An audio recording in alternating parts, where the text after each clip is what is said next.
Hi guys! So pupunta nga pala ako ng Bangkok ngayong araw. So ito sumakay tayo sa AirAsia. Yan. Fast forward, nandito na nga tayo sa Bangkok, dito sa Sukhumvit. So, di ko sure kung tama ba yung pagkakabigkas ko ng Sukhumvit. Nakalimutan ko yung hotel na ito. Pero maganda ang hotel na ito. And then ito, lumabas na ako. Kasama ko ay yung aking sarili lamang. So kung nakikita nyo, andito ako sa Bangkok. Ayan.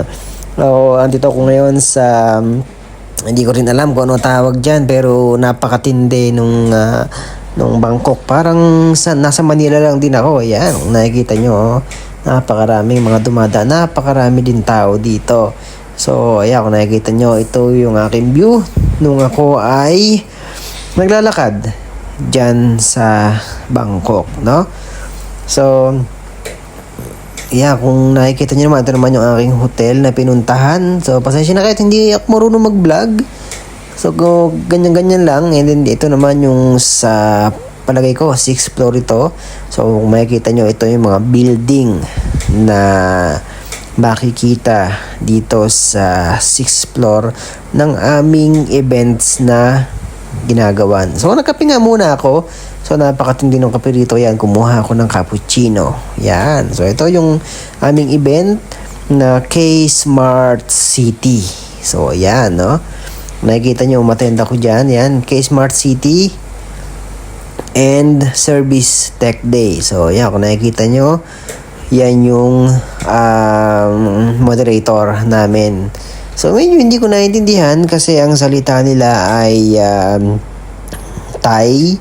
And then, meron din naman nag-i-English ng konti, but mostly all Thai language ang kanilang ginamit and also Korean language. So, medyo hindi ko naintindihan.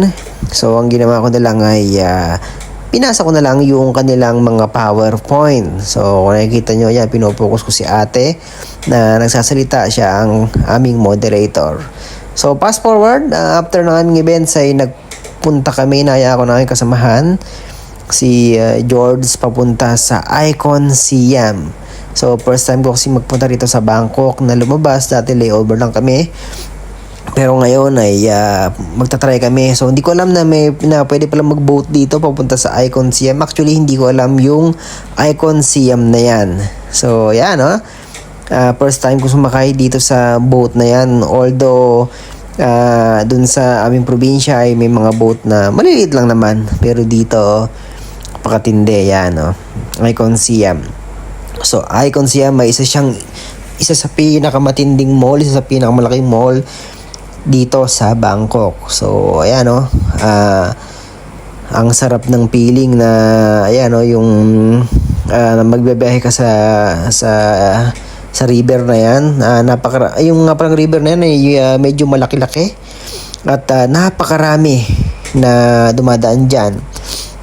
So, ayan, ito nga yung aming sinakyan na maliit na tawag dito na river cruise ba yan? Ayan, basta yan, hindi ko na alam kung ano tawag yan. Kung nakikita nyo, ay napakatindi.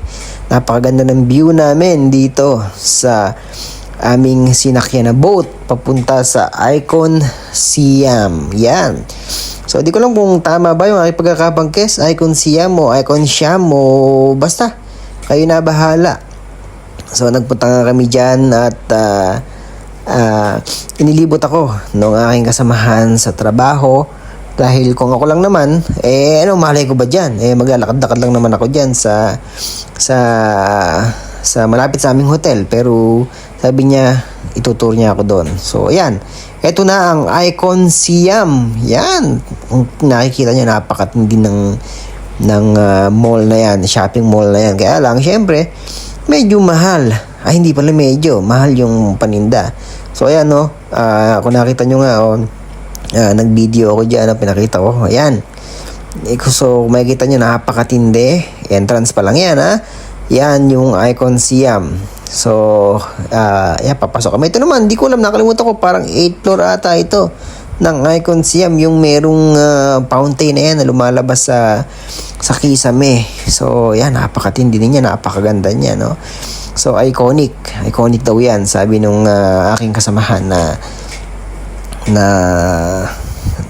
basta So, umorder nga kami dito sa isang Michelin star restaurant. Ito yung tawag dito, duck roast. So, yun yung kinain namin. So, and then, so yan, no, uuwi na nga kami. Hindi ko na binidyo yung aming pagkain. So, pabalik na kami ngayon ng Sukhumvit sa aming hotel, sa Carlston Hotel.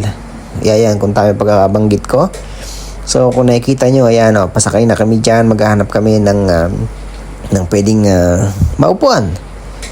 So, ayan, ganun lang ginagawa namin dyan. At kung nakikita nyo yun, no, yung pwede kayong mag-book doon ng boat. Tapos, ay doon kayo kakain. Siguro 1 hour. 1 hour doon kung pwede kayong kumain sa mismong boat. Pwede kayong order. Ganun, parang buffet ata. Pero hindi ko sure, ha. So, ayan, no, napakarami din dumadaan kahit gabi na. Mga, siguro alas 8 na yan. So, kung nakikita nyo, napakaraming hotel, mga magagandang matataas na mga building. So, parang, syempre, parang ano. Then, punta nga pala kami sa Marriott Hotel. Ito naman ay siguro nasa 47 o 50 floor. So, kung nakikita nyo, ayan, napakaraming umiinom. Pero ako, hindi mo na ako umiinom. So, ito yung view namin sa rooftop. Yan, first time ko dyan na nagpunta sa rooftop na yan, napakatindi yan. Sinubukan ko naman yung aking iPhone. Ayan. So, kung nakikita nyo, sinuzoom ko. Ayan, may mga nagpa-party doon sa taas, sa kabilang building. Hinihiyawan ko, pero hindi man ako naririnig. Ayan, no? Then, so, makikita nyo, ayan, pinapakita ko sa inyo yung ganda ng Bangkok sa gabi. Bangkok, Thailand, no? Napakaraming pailaw. Parang sa Pilipinas lang din, sa Manila. Pero, as you know naman, ako ay laking probinsya sa Nueva Ecija. Kaya, para sa akin ay amazing yung mga ganitong bagay. Kung mga nakikitang ganyan. Kasi, first time ko nga. So, sabi ko na yan? Dahil isa akong OFW sa Laos. Ay, teka nga pala, ba't nga pala ako napunta sa Bangkok? So, siya nga pala, ipinadala ako ng aking company sa Bangkok upang umattend ng events. So, ayun naman yung Ashton. So, kaya, ayan, napunta ako dyan. So, free lahat ang aking mga ginastos. Wala akong ginastos kahit piso. So, kaya naman ako pumayag, syempre. So, ayan, kung nakita nyo, pinapakita ko sa.